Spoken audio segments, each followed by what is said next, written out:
కర్ణాటకలో ఘోర రోడ్డు ప్రమాదం జరిగింది. ప్రైవేట్ ట్రావెల్స్ బస్సును లారీ ఢీకొట్టింది. ఈ ప్రమాదంలో 17 మంది సజీవ దహనమయ్యారు. ప్రైవేట్ ట్రావెల్స్ బస్సు, లారీ పూర్తిగా దగ్ధమయ్యాయి. బెంగళూరు నుండి శివమొగ్గ వెళ్తుండగా ఈ ప్రమాదం జరిగింది. చిత్రదుర్గ జిల్లాలోని జాతీయ రహదారి 48పై గోర్లతు క్రాస్ వద్ద 2 గంటల సమయంలో ఈ ఘటన చోటు చేసుకుంది.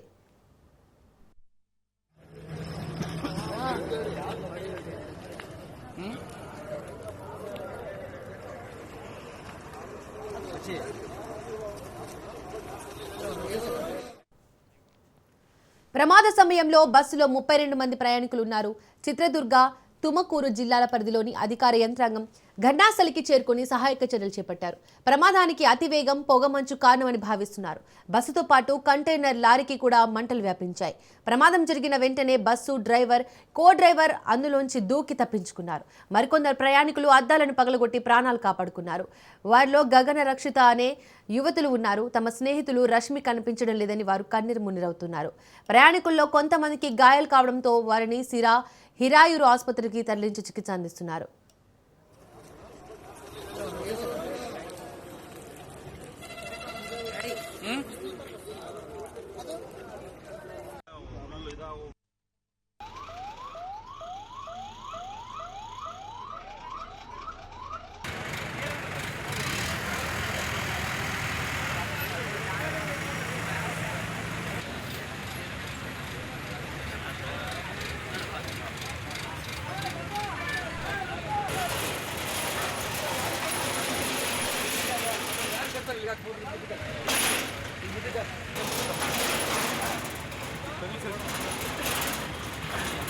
ప్రయాణికుల్లో కొందరి పేర్లను అధికారులు గుర్తించారు. బస్సులో మంజునాథ్, సంధ్య, శశాంక్, దిలీప్, ప్రీతిశ్వరన్, వి బిందు, కె కవిత, అనిరుద్ బెనర్జీ, అమృత, కల్పన, ప్రజాపతి, ఎం శశికాంత్, విజయ్ బండారి, నవ్య, అభిషేక్, హెచ్ కిరణ్ పాల్, ఎం కీర్తన్ ఉన్నట్లు తెలుస్తోంది. ఇదే అంశానికి సంబంధించి మోర్ డీటెయిల్స్ మా క్రైమ్ బ్యూరో చీఫ్ మధు అందిస్తారు. మధు, కర్ణాటక వెళ్తున్న బస్సులో ఎంతమంది ప్రయాణికులు ఉన్నారు? వారి వివరాలేంటి? గాయపడిన వారి పరిస్థితి ఏ విధంగా ఉంది? మృతుల సంఖ్య పెరిగే అవకాశం ఉందా?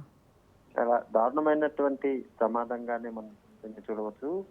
మొత్తం 32 మంది ప్రయాణికులతో వెళ్తున్నటువంటి ప్రైవేట్ స్లీపర్ బస్సు ఏదైతే ఉందో ఇది అర్ధరాత్రి 2 నుంచి 3 గంటల సమయంలో ఒక్కసారిగా ఎదురుగా వస్తున్నటువంటి రాంగ్ రూట్ లో వస్తున్నటువంటి లారీ ఏదైతే ఉంటుందో ఆ లారీని ఢీకొట్టడం ద్వారా ఈ ప్రమాదం అయితే సంభవించింది. అయితే ప్రమాదం సంభవించినటువంటి సమయంలో బస్సులో ఉన్నటువంటి వారందరూ కూడా పూర్తిగా నిద్రలో ఉన్నారు. అంటే తెల్లవారుజామున సమయం కాబట్టి మంచి నిద్రమత్తులో ఉంటారు. అయితే ప్రమాదం జరిగిన వెంటనే కాస్త అందరూ కూడా నిద్ర లేచి అవి తప్పించుకునేటటువంటి సమయంలో అప్పటికే మంటలన్నీ కూడా వ్యాపించేశాయి. ఇంకా బస్సు లోపల ఉన్నటువంటి 32 మందిలో 17 మంది పొగకి, అందులో ఉన్నటువంటి పొగకి ఇంకా అదేవిధంగా మంటల్లో చిక్కుకుని సజీవ దహనం అయితే అయ్యారు. మిగిలినటువంటి వారందరూ కూడా ఎగ్జిట్ డోర్స్ ఏవైతే ఉన్నాయో ఆ ఎగ్జిట్ డోర్స్ ద్వారా బయటికి అయితే రావడం జరిగింది. అయితే ఇక్కడ ఒకటి ప్రమాదానికి గల కారణాలు ఏంటి అనేది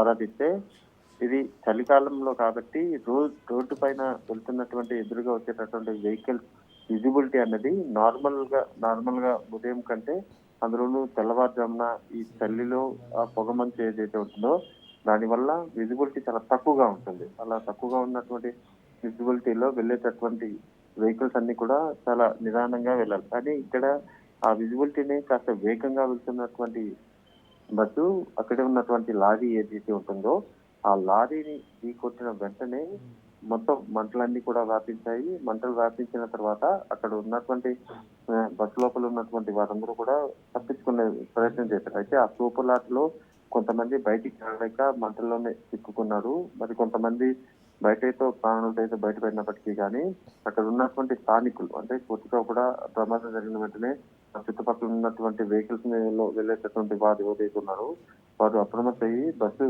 లోపల ఉన్నటువంటి వారిని రక్షించే ప్రయత్నం కూడా చేశారు. పూర్తిగా కూడా అంటే బస్సు కాలిపోయింది. అదేవిధంగా ఎదురుగా ఉన్నటువంటి లారీ ఏదైతుందో ఆ లారీ కూడా పూర్తిగా దహనం అయిపోయింది. ఆ మంటలు ఏవైతే ఉన్నాయో ఆ మంటల దాటికి కొంత భారీ శబ్దాలు కూడా రావడము, బస్సు లోపల ఉన్నటువంటి ప్రయాణికులందరూ కూడా లోపల చిక్కుకుని సజీవ దహనం అయితే అయ్యారు. ఇది అంటే ప్రమాదం 2 రకాలుగా జరిగింది. ఒకటి బస్సు లారీ ఢీకొనడం అనేది ఒక ప్రమాదం అయితే, బస్సు లారీ ఢీకొన్న తర్వాత బస్సు లోపల వచ్చినటువంటి మంటలు ఏవైతే ఉన్నాయో అదొక మేజర్ ఇన్సిడెంట్. ఆ మంటలు రాకుండా ఉంటే ప్రమాదంలో ఇంతమంది చనిపోయే సంఖ్య అయితే తక్కువగానే ఉంది. కానీ ప్రమాదం జరిగిన తర్వాత ఇంతమంది చనిపోవడానికి మెయిన్ రీజన్ మంటలు రావడం. సో ఆ మంటలు ఎప్పుడైతే చెలరేగిన తర్వాత బస్సు లోపల ఉన్నటువంటి వారందరూ కూడా చిక్కుకొని ప్రాణాలు అయితే కోల్పోయారు. రైట్ నౌ అక్కడికి చేరుకున్నటువంటి కర్ణాటక పోలీసులు ప్రమాదానికి సంబంధించినటువంటి వివరాలు ఆరా తీయడంతో పాటు అసలు ప్రమాదం ఎలా జరిగింది అనే దానికి సంబంధించి వివరాలు అయితే ఆరా తీయడం జరుగుతుంది. ఉన్నతాధికారులందరూ కూడా దీనికి సంబంధించినటువంటి అంటే బస్సు లోపల ప్రయాణిస్తున్నటువంటి ప్రయాణికుల జాబితాను అంతటిని కూడా తీశారు. అందులో చనిపోయినటువంటి వారి జాబితా, ఎవరైతే బస్సులో గాయపడినటువంటి వారు ఎవరైతే ఉన్నారో వారి జాబితాను కూడా తీశారు. గాయపడినటువంటి వారందరినీ కూడా స్థానిక హాస్పిటల్కి అయితే తరలించి వైద్య చికిత్స అయితే అందిస్తున్నారు. ప్రత్యక్ష సాక్షులు చేస్తున్నారు. అంటే బస్సు లోపల ప్రయాణిస్తూ ఉన్నటువంటి వారు ఎవరైతే ఉన్నారో వారి స్టేట్మెంట్ కూడా రికార్డ్ చేయడం జరిగింది. వాళ్ళందరూ కూడా ఒకటే చెప్తున్నారు, ప్రమాదం జరిగిన సమయంలో భారీ శబ్దం అయితే వచ్చింది.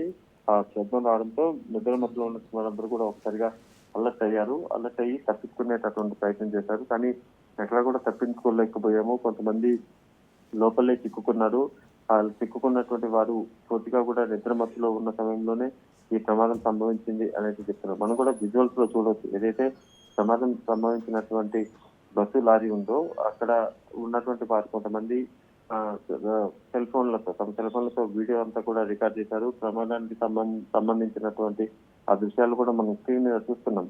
అయితే ఒకటి భారీ కాలం అంటే చలికాలం కాబట్టి అక్కడ ఉన్నటువంటి వారంతా కూడా విజిబిలిటీ తక్కువగా ఉంది. అందుకోసమే ఈ ప్రమాదం సంభవించిందని చెప్తున్నప్పటికీ కానీ అతివేగం ప్రధాన కారణంగా కూడా కనిపిస్తుంది.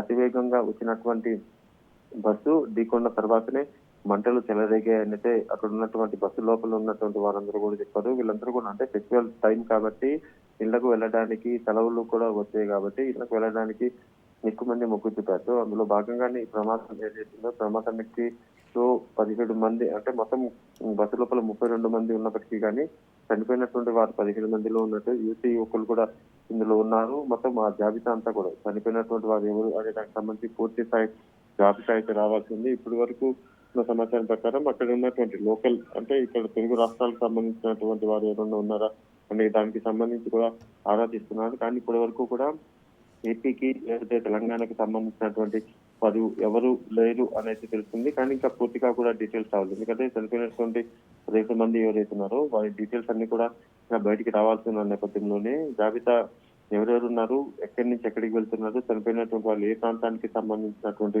వాళ్ళు అనేది ఒక మెయిన్ కీలకం. రెండోది ఇందులో కర్ణాటక రాష్ట్రానికి సంబంధించినటువంటి వారే ఎక్కువగా ఉన్న నేపథ్యంలోనే దానికి సంబంధించినటువంటి విచారణ మొదలైంది. ఇక్కడ ఉన్నటువంటి కర్ణాటక పోలీసులు కేసు నమోదు చేసుకుని దీనికి సంబంధించినటువంటి విచారణ అయితే మొదలు పెట్టారు. Right Madhu, thank you.